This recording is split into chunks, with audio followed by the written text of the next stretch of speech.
Assalamu alaikum and hello everyone. I'm starting a new channel here, and this channel will be about stories. Yeah, I will tell you stories. Well, hopefully loads of good stories. Some of those stories will be actual history about people who lived in this world and had affected the world. Some of them will be just legends, basically, and some of them will be a history that was so integrated into legend, or people who were way too much loved by people, so they turned them into a sort of a legend, which kind of is a folk tale. And some of them are really just good stories that I was told as a child or as an adult, and I would like to share them with you. Well, I really like a good story. I think we all do. This is why we go to the theatre or the cinema. It is a good story. But storytelling is a very big part of my heritage. And it's a very big part of history, of the history of mankind in general. Egypt has a long history of storytelling, as are all Arabs, really. I know, I did say Arabs, so everyone will be thinking Arabian Nights. Okay, why not start with a little story? About 14 centuries ago, the Arab Muslims were started building their first Islamic civilization. Translation was a very big part of this civilization. They started translating everything, actually: astronomy, biology, philosophy, poetry, and a whole lot of stories. From Persia and India and Greece and Egypt and Northern Africa and the Baltics and so many other places. And since not a whole lot of people can read back then, knowing the stories was quite the thing.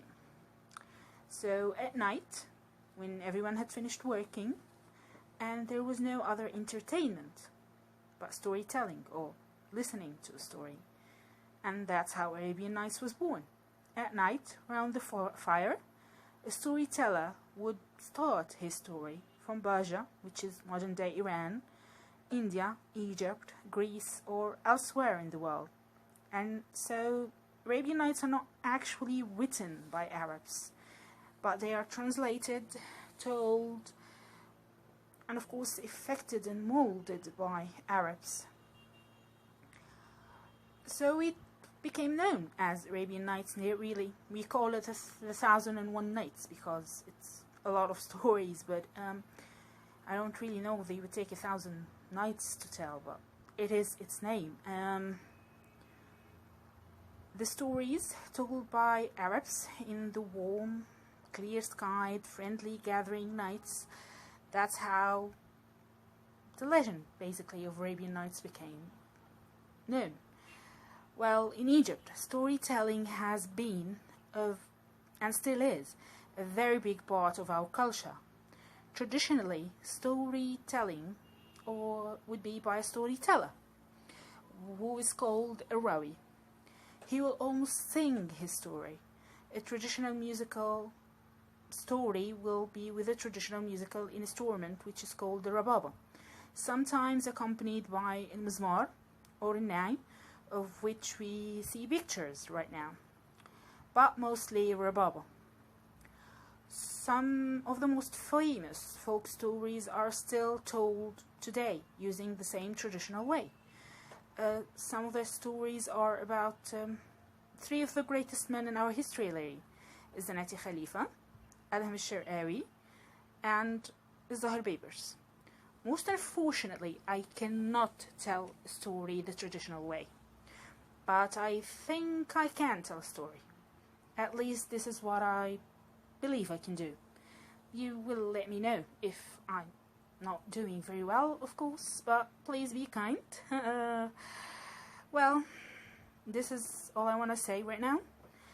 I hope I will be able to share a story with you every week, as I hope that my humble effort will be both enjoyable and informative. Loads of love from the Valley of the Nile. See you again soon. Not actually see you. Mostly you'll hear from me again soon, hopefully. And Assalamu alaikum. Peace. That's me out.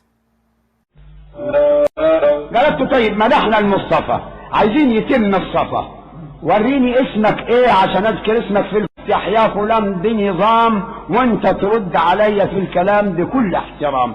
قال لها اسمي منصور ابن عمارة.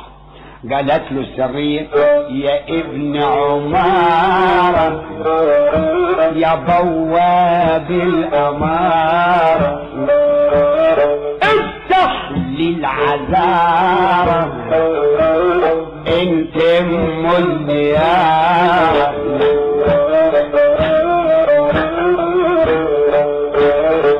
قال يا سلام على معنى الكلام، تقدر تجيبي بيت شعر زي دي بهذه النظام تاني؟ قالت له سمعا وطاعة تسمع ما يسر.